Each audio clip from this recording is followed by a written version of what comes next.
Ya estamos en nuestro segmento de nutrición, segmento patrocinado por Science in Sport, Fueled by Science. Ya estamos en nuestro segmento de nutrición, ya se encuentra con nosotros nuestra licenciada en nutrición invitada de esta semana, Mónica Pinto. Mónica, un gusto tenerla nuevamente con nosotros de invitada, le agradecemos mucho el tiempo, Mónica. Gracias a ustedes y contenta de estar aquí. Muchas gracias, le cuento un poquito de qué vamos a estar hablando en nuestro segmento de esta semana. Recibimos muchas dudas y preguntas de la gente a través de nuestras redes sociales. Escogimos por ahí algunas y con la ayuda de sus conocimientos vamos a estarles tratando de resolver a la gente, ¿le parece? Claro que sí, vamos a ver. Muchas gracias, Mónica. Empecemos ahí con la primera que tenemos por acá. Dice, ¿es bueno esperar una hora después del ejercicio para tomar la proteína, Mónica?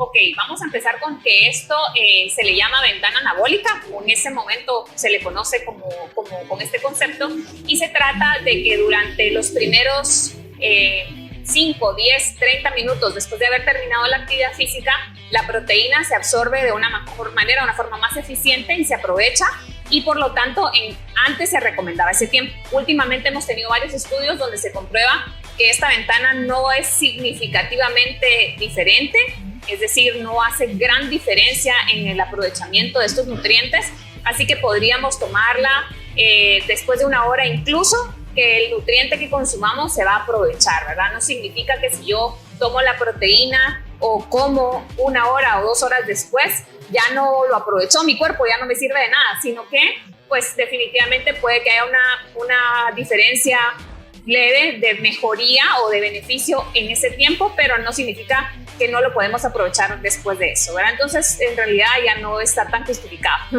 Ok, buenísimo. Y por ahí no necesariamente debe ser estos suplementos en polvo, ¿verdad? Claro. Muchas veces se toman estos porque son muy prácticos. Quizás uno sale del gimnasio y va al trabajo y por ahí en el camino solo se prepara el shake. Ajá. Pero si uno regresa a casa, pues con los alimentos bien puede uno consumir la proteína que necesita, ¿verdad? Así es. Definitivamente los suplementos son una cuestión práctica que nos ayuda a facilitar un poco la vida en ese sentido. También cuando tenemos un consumo alto que hacer de proteína, por ejemplo, quizás si lo ponemos todo en comida es mucha comida, entonces ahí nos conviene utilizar suplementos, pero en realidad no es indispensable. Si ustedes consumen y regresan a casa y desayunan o regresan a casa y cenan, siempre esos nutrientes se van a aprovechar y van a ayudar a la recuperación muscular, incluso a la formación, incluso si estamos en ese objetivo. Ok, buenísimo. La segunda pregunta que tenemos por acá, Mónica, dice, ¿qué puedo comer como post-entreno si quiero bajar de peso? Por ahí mucha gente que está en ese proceso de bajar de peso tiene mucho miedo a lo que come después de hacer el ejercicio, ¿verdad, Mónica? Mucha gente dice, voy a consumir las calorías que acabo de quemar, ¿verdad? Sí, eso definitivamente es uno de los principales miedos, pero creo que aquí la mejor estrategia que podemos utilizar es saber cuánto puedo comer, qué cantidad de calorías, de macronutrientes, es decir, de proteína, de carbohidrato, de grasa, cuánto es lo que yo debo comer para este déficit. Recordémonos que el bajar de peso es crear un déficit calórico, es decir, consumir menos de lo que estamos gastando. Si dentro de mi plan de alimentación y dentro de mis porciones está calculado lo que yo voy a comer post-entreno, no hay riesgo de que yo coma de más algo que me va a subir de peso. Por supuesto, vamos a partir de que vamos a elegir comidas saludables, claro, ¿verdad? Nutritivas, que nos aporten nutrientes de calidad. No voy a consumir, definitivamente, si después del entreno me como una pizza completa, pues para empezar, obviamente es un alimento que tiene mucha grasa, quizá mucho carbohidrato refinado, y se va a pasar de mis porciones. Pero dentro de lo que yo puedo saber, es importante conocer cuánto tengo que consumir para elegir esos alimentos post-entreno.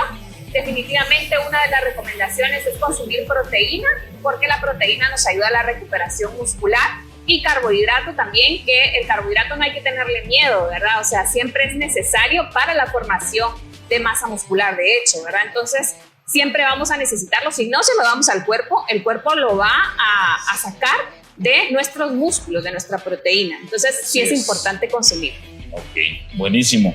La tercera pregunta que tenemos por acá, Mónica, dice, ¿es cierto que las harinas inflaman? Ok, aquí vamos a hablar básicamente, no es que inflamen como tal, sino que hay algunas personas que tienen algunas sensibilidades. Dentro de esta, la más común, por ejemplo, es el tema del gluten. Entonces hay personas que son sensibles al gluten o alérgicas o intolerantes, hay diferentes niveles, y por eso una harina puede inflamar, ¿verdad? O sea, puede abultar el estómago, aire, ¿verdad? Entonces, en realidad no todos tenemos esa misma condición y definitivamente mientras más procesado es un alimento, más tiende a tener esta reacción, ¿verdad? Pero eso es ya por todo el tema de procesamiento. Específicamente no es una característica como tal de las harinas que inflamen, pero si las personas son sensibles, por ejemplo al gluten, sí puede suceder.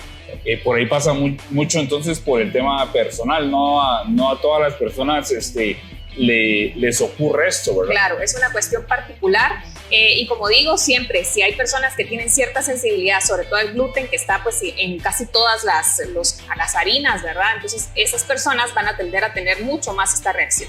Sí, por ahí a veces uno le echa mucho la culpa a cierto alimento que uno acaba de consumir, ¿verdad? Pero en realidad pues habría que ir donde un especialista para que detecte bien qué es lo que le está causando la inflamación, ¿verdad? Porque muchas veces echamos la culpa a tal cosa y en realidad no es eso, no lo solucionamos y continuamos con el problema. Sí, ¿verdad? o hay alimentos que son inflamatorios. Bueno, por ejemplo, un ejemplo muy clásico es los frijoles. Por ejemplo, hay personas que se empanzan, digámoslo así, con eso, pero es por la reacción que ellos tienen a ese alimento, por algún ingrediente particular de ese alimento. Pero no es una cuestión generalizada que podamos decir que a todos nos sucede, ¿verdad? Tendría que ser una cuestión particular de revisar qué nivel de sensibilidad tengo yo, porque así como existe, por ejemplo, la intolerancia a la lactosa, lo mismo sucede, las personas que son intolerantes tienen esta misma reacción cuando consumen lácteos que no han sido quitados la lactosa, y entonces lo mismo podría suceder con un carbohidrato que pudiera tener esta exposición al gluten. Así como hay carbohidratos, por ejemplo, avena. La avena en teoría no tiene gluten, pero la avena muchas veces se procesa en plantas industriales donde se procesa trigo. Entonces a veces tiene trazas. Hay personas que son tan sensibles que hasta esa avena van a reaccionar, ¿verdad? Entonces hay que tratar de, obviamente, aprender a leer etiquetas, que eso será un tema adicional, pero no todos respondemos igual. Ok, buenísimo. Y la cuarta y última pregunta que tenemos por acá, Mónica, dice: ¿a qué se debe que después de un tiempo de bajar de peso me estanco? Muy buena pregunta.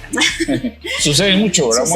Sucede mucho y básicamente creo que en mi experiencia clínica lo que he notado es que cuando una persona lleva un cierto tiempo, hablemos de más de 6 meses en un proceso de reducción de peso, y lleva comiendo muy parecido, entrenando muy parecido, el cuerpo se acostumbra, número 1. Número 2, esa es una de las primeras razones, digamos, el cuerpo se va acostumbrando a lo que yo estoy consumiendo y por lo tanto, y a mi cantidad de ejercicio, y por lo tanto ya no detecta algo diferente y va haciendo el proceso más lento. Es normal que el proceso se haga más lento, eso tenemos que saberlo. Digamos, al principio un paciente puede perder hasta 8 o 10 libras en un mes. Y conforme pasa el tiempo, ese mismo paciente que perdió 10 libras en un mes, en el mes 6 pierde 1 o 2. Entonces es un proceso normal, pero hay algunas estrategias que podemos utilizar para irlo acelerando. Número 2, otra de las cuestiones que suele suceder nuevamente con personas que ya llevan un proceso más largo en este objetivo, es que empezamos a descuidar un poquito, ¿verdad? Entonces empezamos a confiarnos un poco porque como ya hemos logrado, entonces tal vez ya no nos restringimos, no hacemos la restricción como es, ya no entrenamos todos los días que entrenábamos, y ese pequeño cambio hace que no hayan avances, claro, porque deberíamos de mantener el mismo nivel de, digamos, de disciplina que habríamos tenido desde el principio. Y lo tercero es que podrían haber algunas cuestiones particulares que influyan en estrés, que puedan influir en que el paciente no está durmiendo bien. Es una de las cuestiones que más influye y pareciera que no está tomando suficiente agua. O sea, ya nos vamos a cosas a más detalle cuando el paciente hizo los cambios como grandes, que es alimentación y ejercicio. Y esto sucede, hay que revisar detalles como agua, sueño, descanso, que también son importantísimos para el proceso de reducción de peso. Sí, buenísimo. Sí, y por ahí cuando uno está en estos procesos, también ir o estar asesorado del personal trainer, de su nutricionista, y en conjunto pues ver qué se está haciendo y qué cambios podemos hacer para que no nos estanquemos y continuemos con el proceso para de reactivar, ¿verdad? Reactivar el proceso y saber que también es posible que el paciente solo se esté pesando y no esté midiendo composición corporal. Entonces probablemente hay pacientes que dicen: yo sí siento que la ropa me queda más floja, pero ¿por qué no veo el número que se mueve? Y es porque quizá no le están midiendo todo el tiempo la grasa y probablemente hay un cambio en grasa corporal, Y ese es el objetivo. Al final, cuando queremos perder peso, lo que en realidad queremos perder es grasa, ¿verdad? Entonces, definitivamente cualquier persona que tenga como objetivo bajar de peso, lo más importante es que esté asesorado, porque si no, el problema es que no podemos medir correctamente y no podemos saber bien el avance y si eso está bien o no. Entonces, pues es muy importante que lo tengamos en cuenta para poder tener resultados medibles y que eso nos motive a seguirlo haciendo. Sí, ese es un muy buen punto el que acaba de tocar, ¿verdad, Mónica? Porque muchas personas solo le prestan atención al peso en sí. Exacto. Y en realidad, pues también están medidas, porcentaje de grasa, masa muscular. También masa muscular, ¿verdad? Muchas veces perdemos grasa, ganamos masa muscular y por ahí la báscula no se mueve, ¿verdad? Exacto, y acordémonos que la grasa ocupa más espacio que el músculo. Entonces la grasa es casi 2 veces el tamaño del músculo. Si yo tengo 1 libra de músculo es así, si tengo 1 libra de grasa es así. Entonces, pues también hay que ver las medidas. Eso también nos da buenas indicaciones de cómo vamos. Súper, un gusto al haber estado compartiendo el segmento de nutrición con usted, Mónica. Si nos pudiera recordar cómo la podemos encontrar en redes sociales para que las coloquemos ahí en pantalla. Estamos en Instagram como @monitapl. Cualquier duda que ustedes tengan me la pueden hacer llegar por ahí. Súper, por ahí la vamos a estar colocando. Nuevamente le agradecemos el tiempo y el que haya aceptado la invitación, Mónica. Claro que sí, gracias a ustedes. Gracias. Este fue nuestro segmento de nutrición. Continuamos con más. Este fue nuestro segmento de nutrición, segmento patrocinado por Science in Sport, Fueled by Science.